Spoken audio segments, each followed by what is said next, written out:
YouTubers, and welcome back to another episode here on ESGNet of the Madden 16 Green Bay Packers franchise. This is Packer Talk, and this is episode 13 as we're taking a look at the last 4 weeks here, the franchise here on the channel, as we look at weeks 9 through 12, and we had some pretty interesting games here in those 4 weeks.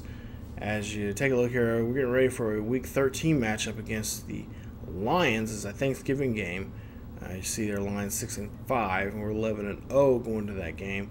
And I'll have that video up here very soon. But take a look here at our injuries, and you see a broken collarbone from Sam Shields. He'll be out for 3 weeks, and a ruptured disc to Jordy Nelson. He'll be out for 4 weeks, and hopefully we'll get them back here and get them. Hopefully they'll be ready to go here by the time we get to the playoffs.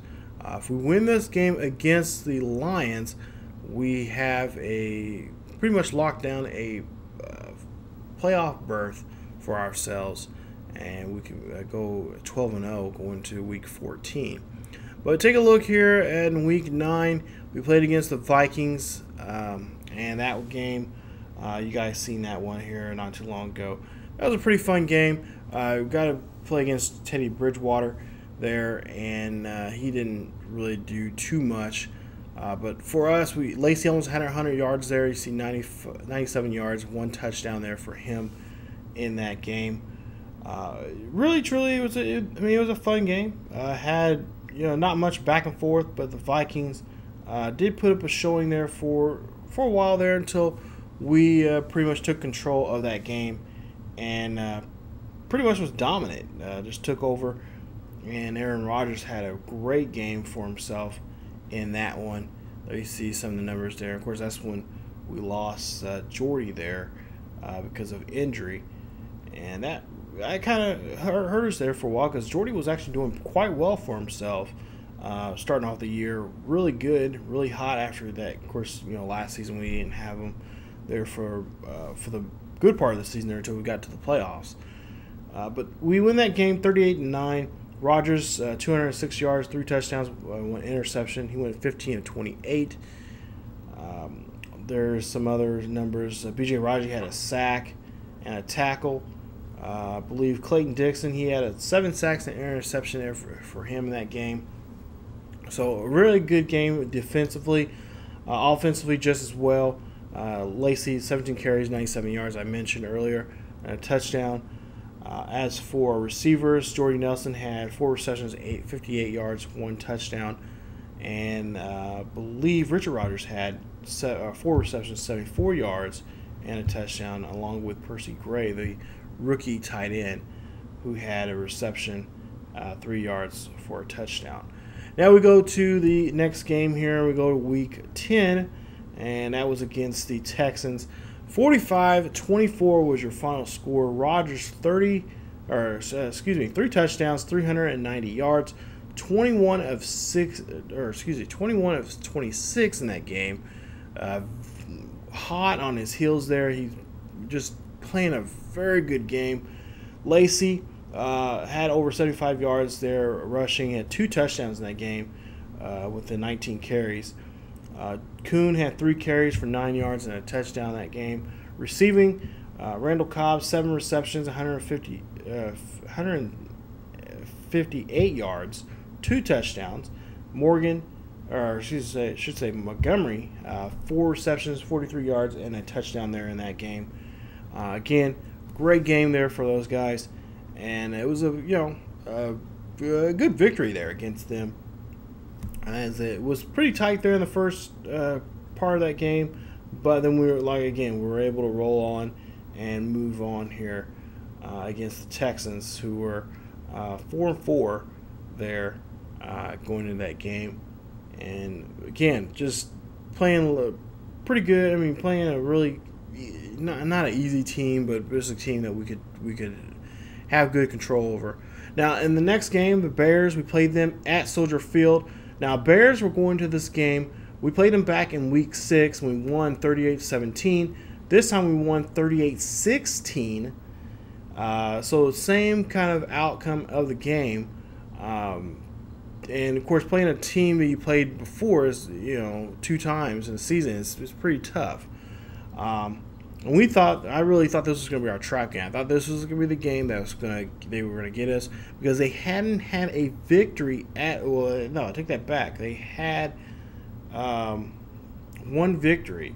They were 1-8 going into the game here in week 11, and their first win was against the Lions back in week 7. So we're on high alert. We're thinking, okay, you know, they beat the Lions, they could possibly get us also and have 2 games. And then, well, we lucked out and we played a very good game. And then, like I said, it was just like the first game we played against them back in week 7, or excuse me, back in week was it not week 7 for us? It was week 6 for us when we played against them. Again, a good game there, both going offensively and defensively there for both teams. There was times where defense was coming alive for both teams, and then there was times where offense took over the game. So just a good, no one's defense, no one's offense was, per se taking over. And then when it comes to the end of the game there, we do come out with a victory there. Aaron Rodgers, 314 yards, 3 touchdowns, and an interception. Lacey, 69 yards with a touchdown, 17 carries for him in that game.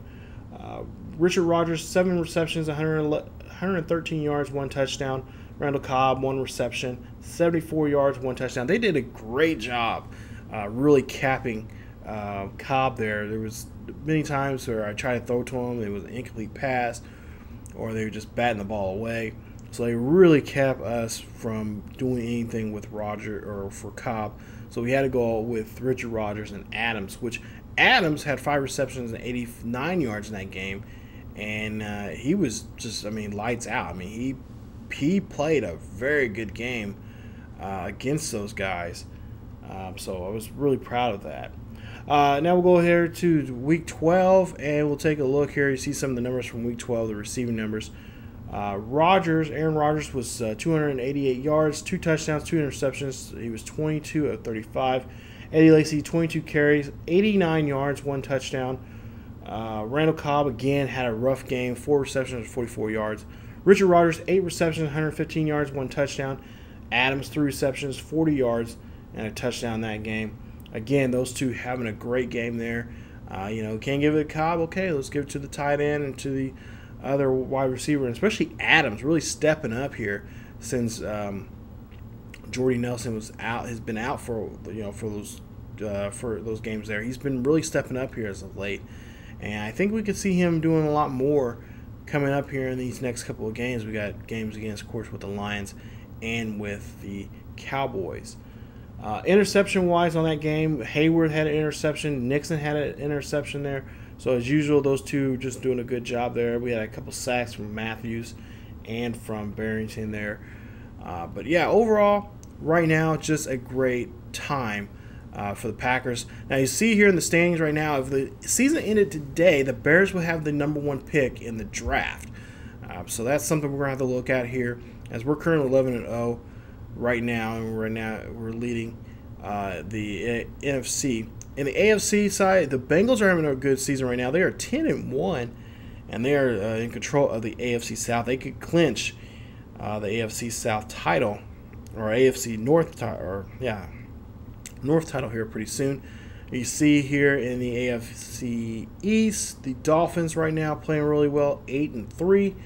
Look at the AFC West. The Chiefs are 10-1 along with the Bengals. So those two teams right now are pretty much going to be fighting for the home field advantage when it comes to the playoffs. Packers, like I said, for us, we're 11-0, 6-5 for the Lions. We got to play them in next week's game.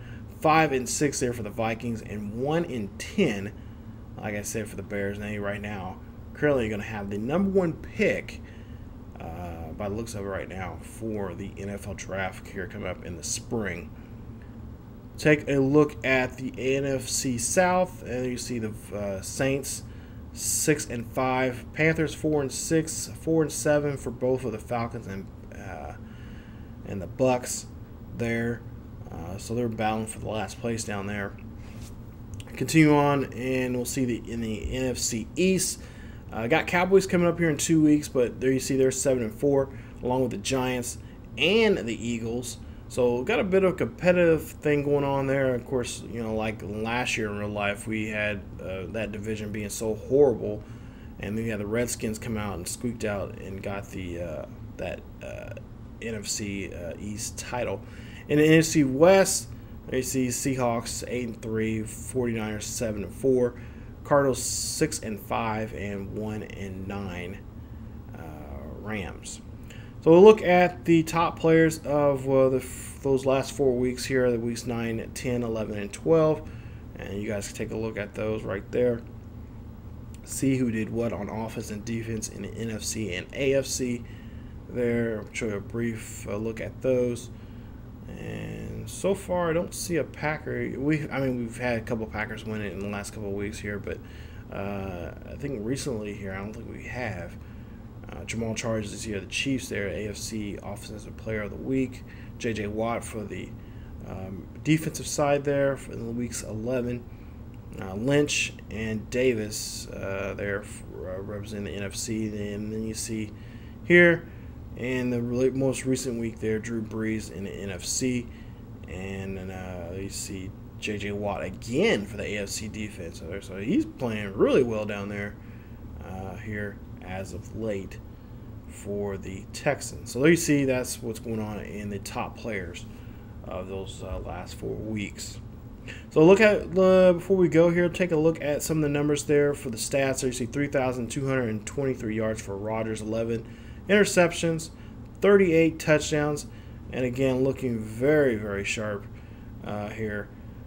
He most recently, he's been picking up those interceptions here, but he had not thrown a lot of interceptions. I think in the first 4 or 5 weeks, I think he had less than 5 interceptions, and then just recently here, it's been having trouble here. It's not kind of hard when you don't have your go-to guy like Jordy Nelson, and I think this is a learning process that Rodgers has to go through.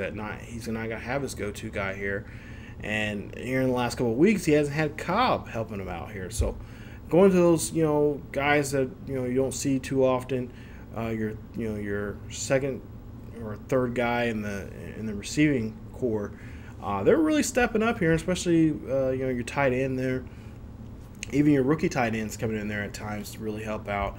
And Lacey is really picking up the slack there on rushing there, as he's been. Had quite a few games here. He's been over 50 yards running, and that is something we were really hoping that will come alive, and especially utilizing Starks and Coon as of late here. We're hoping to continue that on here as we get to into more games here, especially with the game coming up here with the Lions and with the Cowboys. The running game is going to become very, very crucial for us as we get closer and deeper into the season. But there you see again, just some of the numbers there for the rest of the defense in there, and of course special teams. And it's getting tougher now. I will say it's getting tougher here, and we are actually in the process of possibly looking for another wide receiver here. I've been looking at some of the free agencies, and one player I think we may end up going after here. We've already been in talks with him and possibly have him signed before this Thanksgiving game, and that is Danny Amendola. I can't think I said his name wrong. If I did, I'm sorry, I butchered it. But Amendola, he could be possibly signed by the end of the week and could be playing this first game here as a Packer against the Lions here coming up in this Thanksgiving game. So in the next episode, it'll be week 13, and we'll have hopefully Amendola sign with us. If we do, I'll try to have a breaking video or a breaking news video about it and let you guys know if we signed him or not. But he could be playing as early as week 13 here at Ford Field. So it's going to be a big game here coming up. Lions would love to get a victory on us and be 7-5 and have us as 11-1 after this week 13 matchup here. But we'll try to see if we can avoid that here coming up in the next episode. So that is it for me, you guys, for Packer Talk this week, as we just took a look at the last 4 weeks there, weeks 9 through 12. And we'll get ready here for week 13 and this big Thanksgiving game between the Packers and the Lions. Very well, you said traditional. That's what the word I'm looking for. A traditional Thanksgiving game between two rivals here at Ford Field. So it's going to be a raucous crowd here, and people are going to be wanting a victory. They're going to be looking for blood here, and we'll see if Cheeseheads can avoid getting mauled by these Lions here this week. So thank you guys for watching. If you guys enjoyed the video, please leave a like. Also, don't forget to subscribe for more Green Bay Packers franchise and Packer Talk here on the channel. Follow us on Facebook, Twitter, and Tumblr. The links are down below in the description. And as always, keep yourselves healthy, and I will see you guys next time.